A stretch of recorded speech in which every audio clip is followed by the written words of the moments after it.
కొత్త కంపెనీలు బీర్లట, కొత్త కంపెనీలు కొత్త బీర్లు. ఫిబ్రవరిలో ఎంపిక పూర్తి, మార్చిలో కొత్త సరుకు. ఇప్పుడు ఆ యూబీ కంపెనీ ఏదైతే ఉందో, కింగ్ఫిషర్ బీర్లకు సంబంధించిన కంపెనీ, వాళ్ళు మేము ఉత్పత్తులు మొత్తం ఆపేసినాం, తెలంగాణకి సప్లై చేయట్లేదని ప్రకటించేసారు. కారణం ఏంటి అంటే, మేము రేట్లు పెంచామని అడిగినాం, రేట్లు పెంచడానికి వాళ్ళు రెడీగా లేరు. అండ్ దాంతోపాటు మాకు దాదాపుగా 100 కోట్ల బకాయిలు రావాల్సి ఉన్నది, గవర్నమెంట్ ఇస్తలేదు. బీరు తయారయ్యేది ఒక రేట్ అయితే మొత్తం ట్యాక్స్లకే పోతున్నది, మరి ట్యాక్స్లకు పోయిన తర్వాత కూడా మాకు డబ్బులు చెల్లిస్తలేరని వాళ్ళు నిలిపేసారు. జూపల్లి కృష్ణారావు ఎక్సైజ్ మినిస్టర్ కూడా ప్రెస్ మీట్ పెట్టి ఊరుకునే ప్రసక్తి లేదు, మీరు కాకపోతే ఇంకొకరని వాళ్ళు కూడా గట్టిగానే ప్రెస్ మీట్ పెట్టారు. నిన్న రేవంత్ రెడ్డి కూడా మాట్లాడినట్టున్నాడు, మద్యం కంపెనీలకి తలొగ్గే అవకాశం లేదని. మరి విషయం ఏంటంటే, ఇప్పుడు ఆ కింగ్ఫిషర్ బీర్లు ప్లేస్లో కొత్త కంపెనీలు కొత్త బీర్లు. సరిగ్గా ఒక 3 నెలల క్రితమే ఇదే అంశం తెర మీదకి వచ్చింది. వేరే రాష్ట్రంలో ఉన్నటువంటి బీర్లకు సంబంధించిన కొత్త కొత్త కంపెనీలు తెలంగాణలో అడుగు పెట్టబోతున్నాయి, దీని వెనకాల ఏదో పెద్ద స్కామ్ ఉంది అని. మరి దానికి దీనికి ఏమైనా లింక్ ఉందా, లేదు కింగ్ఫిషర్ బీర్లు కూడా భవిష్యత్తులో దొరికే అవకాశం ఉంటుందా అన్నది ఇక రాబోయే రోజుల్లో తెలుస్తుంది. అసలు ఈ కంపెనీలు ఏంటన్నది కూడా చూడాలి. దరఖాస్తులకు త్వరలో నోటిఫికేషన్, సంస్థల ఎంపికలో పారదర్శకత, నాణ్యత ప్రమాణాలకు పెద్దపీట, ధరలపైన కమిటీ సిఫారసుల పరిగణన. ఇదేం కొబ్బరి నీళ్ళ నాణ్యత ప్రమాణాలు? ఆంధ్రప్రదేశ్ మహారాష్ట్రలో పరిశీలన, పెంచాలనే బెదిరింపులకు తలొగ్గం, సర్కారును నియంత్రించాలని చూస్తే సహించేది లేదు. సీఎం రేవంత్ రెడ్డి ఎక్సైజ్ శాఖపైన ఉన్నత స్థాయి సమీక్ష, బీర్ల తయారీ నిలిపివేతపై కంపెనీలకు సీఎం పరోక్ష హెచ్చరికలు, గతంలోని బకాయిలు క్రమంగా చెల్లింపు. ఇగో రాష్ట్రంలో త్వరలోనే కొత్త బ్రాండ్లతో కూడిన బీర్లు రాబోతున్నాయి. ఈ మేరకు బీర్ల ఉత్పత్తి కోసం మద్యం కంపెనీలను ఆహ్వానించాలని, దరఖాస్తులకు త్వరలోనే నోటిఫికేషన్ విడుదల చేయాలని ప్రభుత్వం నిర్ణయించింది. ఫిబ్రవరిలోపు కంపెనీలు ఖరారు చేసి మార్చి నుంచే కొత్త బ్రాండ్లు షాపుల్లోకి వచ్చే విధంగా ముందుకెళ్లాలని నిర్ణయించింది. ప్రభుత్వం బకాయిలు చెల్లించట్లేదంటూ రాష్ట్రంలో ప్రముఖ బీర్ల కంపెనీ తయారీ company United breweries UB Beerla ఉత్పత్తిని నిలిపేసింది. మరొకవేళ బకాయిలు చెల్లించి మళ్ళీ మేము ఉత్పత్తి స్టార్ట్ చేస్తామంటే వీళ్ళు ఓకేనా? లేదు అప్పుడు మళ్ళీ కొత్త బీర్లు వచ్చేసినాయి, ఇక మీరు అవసరం లేదని చెప్తారా? ఏం జరుగుతున్నది దీని వెనకాల? బీర్ల విక్రయాల్లో ఈ కంపెనీ దాదాపు 70% వాటా కలిగి ఉండడంతో రాష్ట్రంలో త్వరలో బీర్ల కొరత ఏర్పడే అవకాశాలు ఉన్నాయి. ఈ నేపథ్యంలో సీఎం రేవంత్ రెడ్డి శనివారం సచివాలయంలో ఉన్నత స్థాయి సమీక్ష నిర్వహించారు. ఈ సందర్భంగా ముఖ్యమంత్రి కీలక వ్యాఖ్యలు చేశారు. ఖజానాకు అధిక ఆదాయం కావలసినప్పుడల్లా గత ప్రభుత్వం మద్యం ధరలు పెంచి వినియోగదారులపైన భారం మోపింది. ప్రస్తుతం రాష్ట్రం తీవ్ర ఆర్థిక సంక్షోభంలో ఉన్నప్పటికీ ప్రభుత్వం ధరలు పెంచట్లేదు, పెంచాల్సిందే అంటూ మద్యం తయారీదారులు పేర్కొనడం ప్రభుత్వాన్ని నియంత్రించాలని చూడడమే అవుతుంది.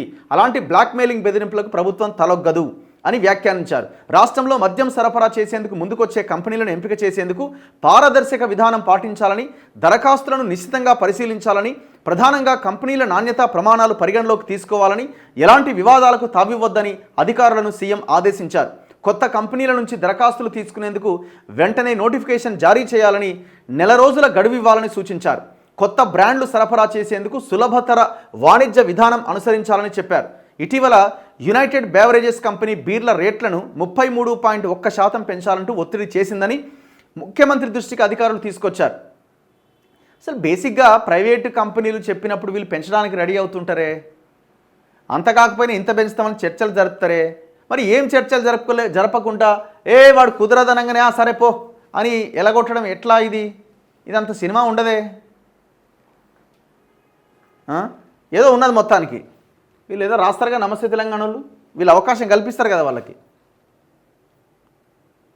ఇగో లిక్కర్ రేట్లపై దొంగాట, ప్రజలను తప్పుదోవ పట్టించేందుకే విభేదాల నాటకం. మద్యం ధరల పెంపునకు ఇప్పటికే సర్కారు నిర్ణయం, 5 సభ్యుల కమిటీ 6 నెలల కిందటే సిఫారసు.